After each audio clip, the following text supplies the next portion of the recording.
but never quite named. Control is not about domination. It is about certainty. It is the mind's attempt to create a map where chaos once lived. When your world lacked consistency, your nervous system adapted.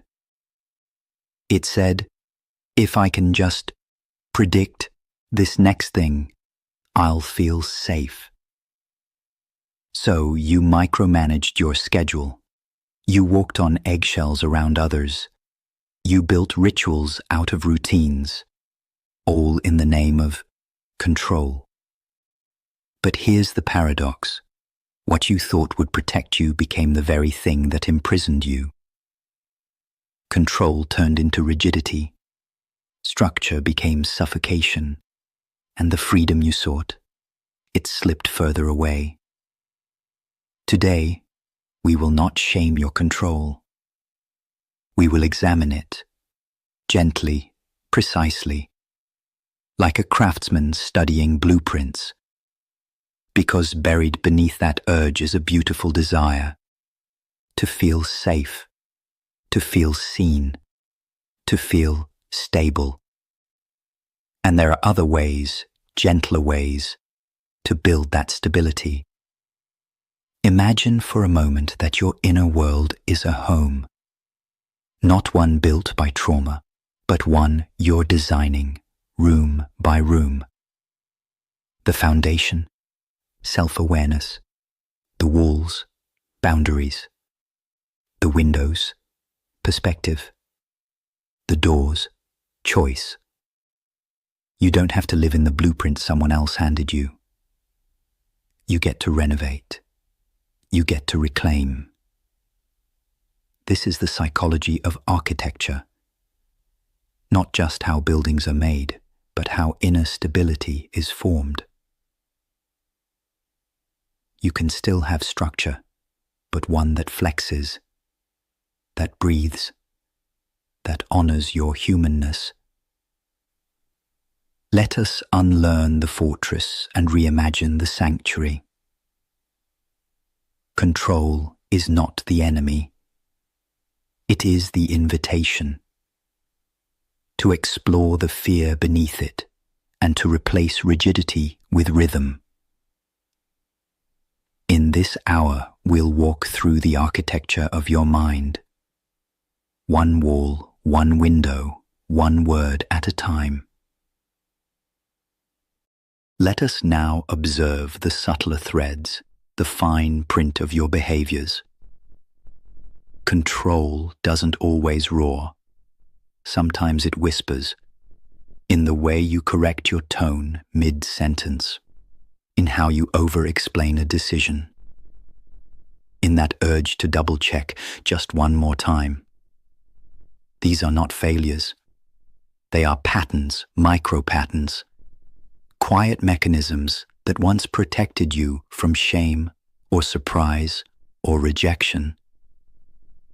Perhaps you had to predict moods in childhood, or manage adult emotions too young, or make yourself small so others could stay comfortable. Your nervous system became an analyst, constantly scanning, optimizing, deferring. Now, as we explore today, our aim is not to remove these instincts, but to rewire them. To give your body new signals. You are safe now. You don't have to anticipate everything. You get to be spontaneous. This is neuroplasticity in motion. One gentle reframing at a time. Let us challenge a common myth that certainty equals safety. It's tempting, isn't it? To believe that if you just had all the answers, the schedule, the outcome, the script, you'd feel okay.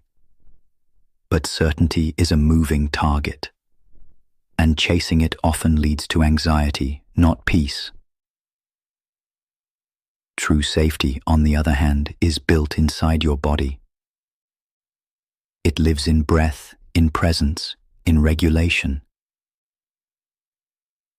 Certainty is external. Safety is internal. One can vanish with a phone call. The other is a practice you return to. What if we stopped demanding guarantees and started cultivating steadiness? Today, you can begin small. A pause before reacting. A breath before deciding.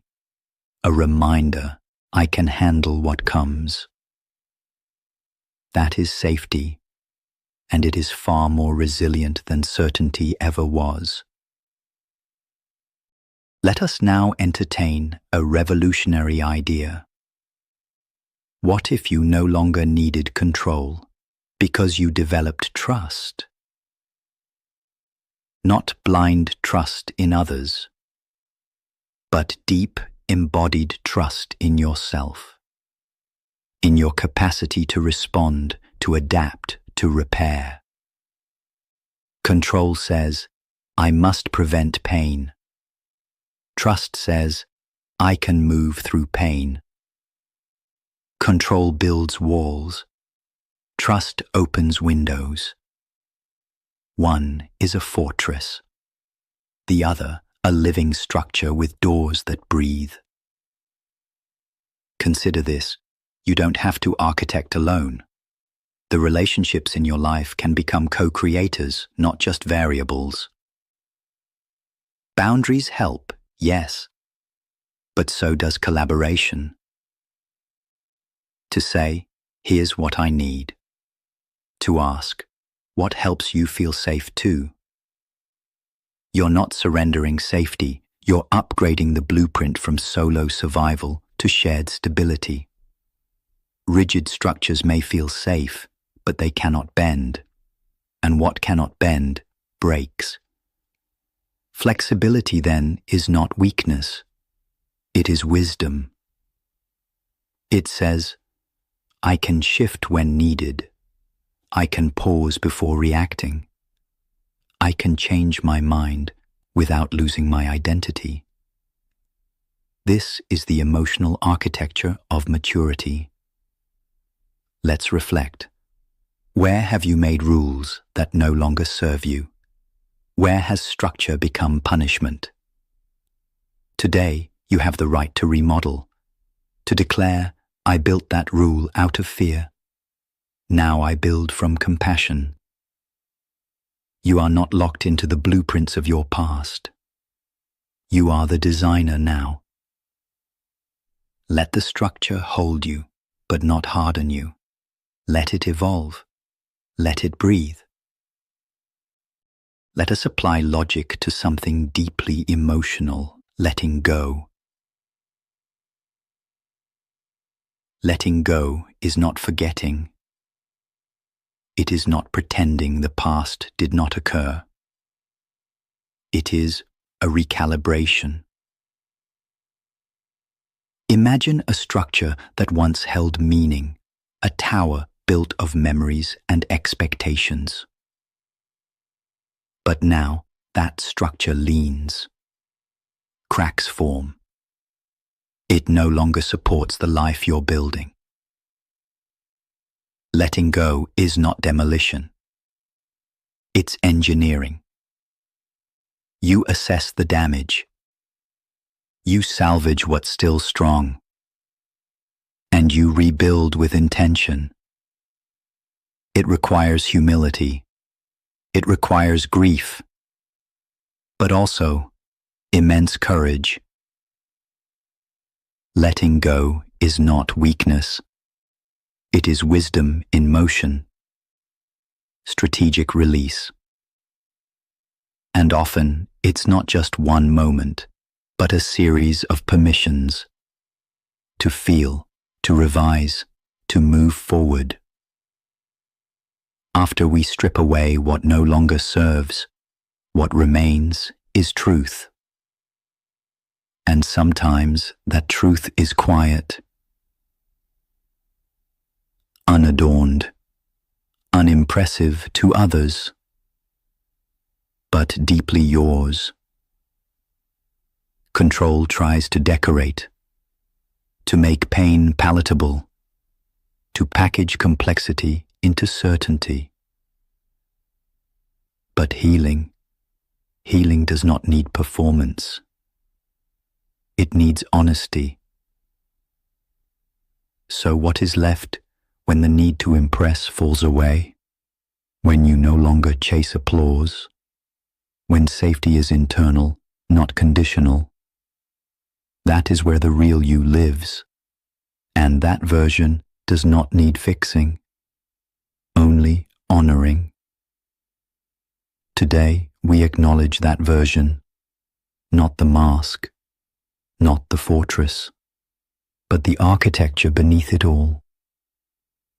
This is the integrity of inner design. What remains is what's real.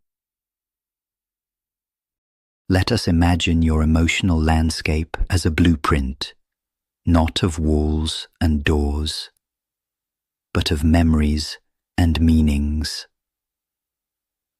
Every experience etched a line, some deep like carved stone, others faint like pencil sketches on tracing paper.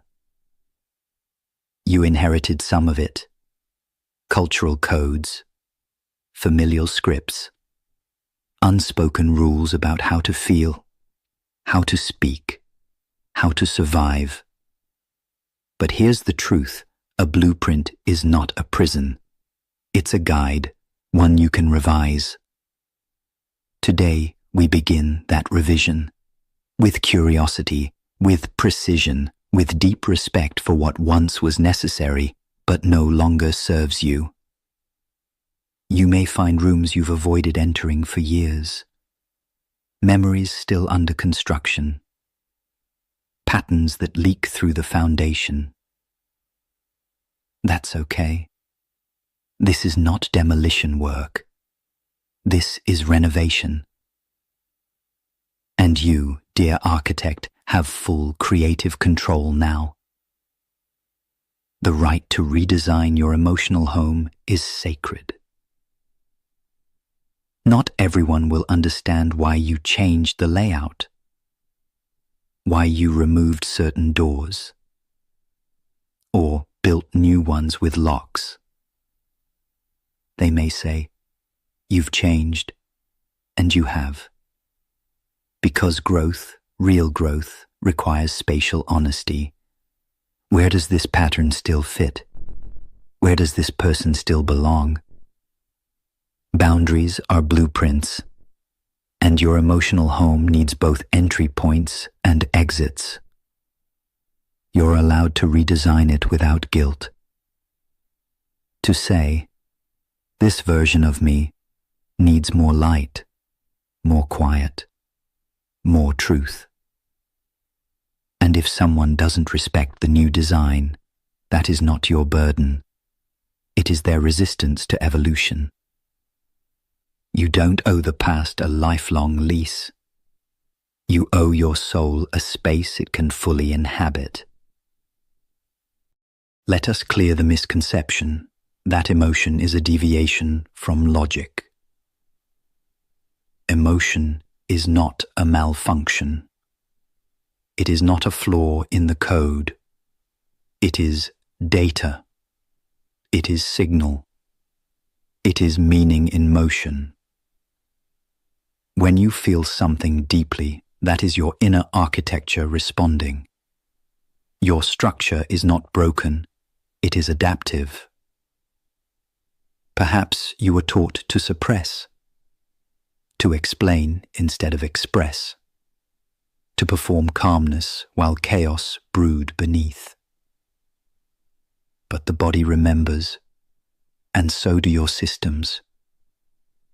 Today, we make room for that truth. Emotion belongs in every equation, in every decision, in every blueprint of healing. You are not less rational for feeling. You are more complete because you are integrating, not fragmenting. That is a sign of profound intelligence. and emotional fluency. With logic, we calculate. With emotion, we discern. Discernment is not mere preference. It is the wisdom that arises when head and heart are aligned. It whispers, "This dynamic drains me. This environment nourishes me. This pattern repeats, and I'm ready to revise it." Discernment does not always come quickly. It often arrives after we've repeated a lesson, again and again. But when it does, it is your clearest compass. It says, "You've seen enough. You've felt enough. You know what to do." This is where emotional data becomes inner authority. Today, trust what you sense, even if you can't yet articulate it, even if others don't validate it, even if it's inconvenient. That quiet knowing, that is discernment. Honor it. It has earned its place in your design. Let us consider the principle of balance, not as neutrality, but as stability. The world often pushes us toward extremes, all or nothing, yes or no, success or failure. But equilibrium lives in the middle. It is the quiet strength of the bridge between polarities. You are not required to choose between logic or emotion, action or rest, firmness or softness. You can live in the intersection and in doing so, build a more flexible foundation. Today, we challenge the binary. We make room for the both and. I can set boundaries and stay compassionate. I can speak firmly and still care. I can grieve and grow. That is emotional engineering at its finest. No longer reactive, but responsive, deliberate, and whole. Imagine the self not as an idea, but as a structure. Each choice, each belief, each scar and insight becomes a beam, a wall, a window. Your structural integrity depends not on perfection, but on cohesion. When you act out of alignment, you feel the wobble. When you compromise your values, you feel the cracks. But when you live in congruence, when your actions reflect your core, the structure holds. This is not rigidity. This is resonance. The more you speak truthfully, the stronger your voice becomes. The more you live authentically, the more space you create for others to do the same. Your structure becomes a sanctuary, not just for you, but for every soul who enters your presence. Today, reinforce that foundation, not with performance, but with presence. Not with armor, but with honesty. There is value in slowing your thoughts, not to silence them, but to measure them. The measured mind is not emotionless. It is intentional. It does not rush to label, but listens. Not every thought is urgent. Not every emotion is a command. Some are simply echoes, residual frequencies from a past you've already outgrown. In cognitive practice, we call this awareness. In wisdom traditions, we call it discernment. Either way, you are not your first reaction. You are the response you choose after the pause. Today, take that pause. Even for a second, let your breath intervene between trigger and reply. That pause is power. That pause is freedom. That pause is you rewriting your mental architecture. It is possible to think clearly and still be kind. Compassion does not cloud intelligence. It enhances it. It adds depth to your logic, context to your insight, humanity to your analysis. When you apply compassion to thought, you ask better questions, not just, what is wrong, but what has happened here? You see the hurt beneath the habit, the fear beneath the resistance, the longing beneath the anger. This is not naivety. It is wisdom matured by empathy. Compassionate thinking leads to wise boundaries. It's not about excusing behavior, but understanding enough to act with clarity and grace. You are allowed to hold both truth and tenderness, to think with your whole self. Today, do just that. Language shapes perception. What we name, we notice. What we reframe, we release. So much of your inner world has been constructed from the words you've inherited. You're too much. You're too sensitive. You're not enough. But today, we revise that language. You are not too much. You are profound. You are not too sensitive. You are attuned. You are not lacking. You are still forming. This is the power of self-talk, of reclaiming your narrative with precision and dignity. Words build thought structures, and every word you choose with care reinforces the mental home you are designing with intention. So speak to yourself as if you were sacred architecture, because you are. Each phrase, each affirmation, lays brick upon brick in the cathedral of your becoming. Your mind is not a vacuum, it's an ecosystem.